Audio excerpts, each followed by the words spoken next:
دنیاوی بادشاہ جسموں پر حکومت کرتے ہیں اور اولیاء دلوں پر حکمران ہوتے ہیں، ان کے کارنامے عظیم ہوتے ہیں۔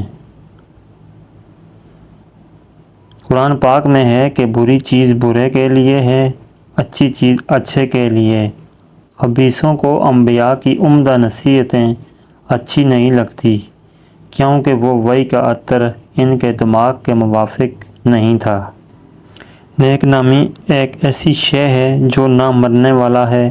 اس بندے کے نصیب میں بدبختی ہے جو اپنے پیچھے اپنے برے اعمال کو چھوڑ جاتا ہے۔ ایسے بندے کی موت سے جان نہیں چھوٹے گی جو اپنے پیچھے ایسے کام چھوڑ جائے جن سے گناہوں میں اضافہ ہوتا رہے۔ میری ایک بات اپنے ذہن میں رکھو، روح کے سمندر میں خود تیرنے کی کوشش فضول اور بیکار ہے۔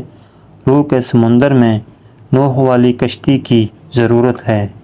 اے اللہ، ہمارا مانگنا بھی تیری مہربانی کی وجہ سے ہے، کیونکہ تیری رحمت نہ ہو ہم رجوع ہی نہیں کر سکتے۔ دعوت فقیروں کو اس طرح ڈھونڈتی ہے جیسے حسین لوگ آئینے کو تلاش کرتے ہیں۔ خوبصورت لوگوں کا چہرہ آئینے سے حسین بنتا ہے اور انسان کا چہرہ فقیر کے وجود سے۔ اے خدا، روح کو وہ مقام دکھا دے جس میں بغیر حرف کے کلام ہوتا ہے، تاکہ پاک روح عالم غیب کے میدان کی جانب سر کے بل جائے۔ دنیا میں بہت سے انسان ہیں جو اللہ کی عبادت کرتے ہیں کہ ان کو ثواب ملے گا، تو ایسی عبادت چھپی ہوئی گناہ گاری ہوتی ہے۔ اچھی سوچ سوچو گے تو تمہیں راحت و سکون نصیب ہوگا اور برے خیال سے تم تباہی کا سبب بنو گے۔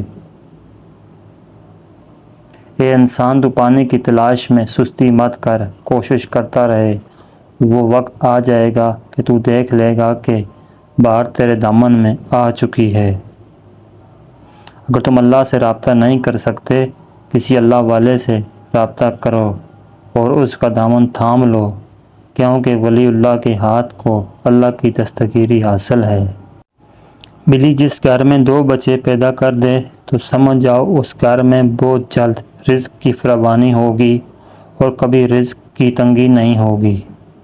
گفتگو سے سمجھ بوجھ میں اضافہ ہوتا ہے، لیکن خاموشی اور تنہائی میں رہ کر لوگ عظیم ذہین بنتے ہیں۔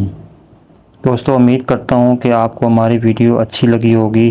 اگر آپ کو ہماری ویڈیو اچھی لگی ہے تو لائک کیجئے، شیئر کیجئے اور مزید اچھی ویڈیوز کے لیے ہمارے چینل کو سبسکرائب کریں۔ شکریہ، جزاکم اللہ۔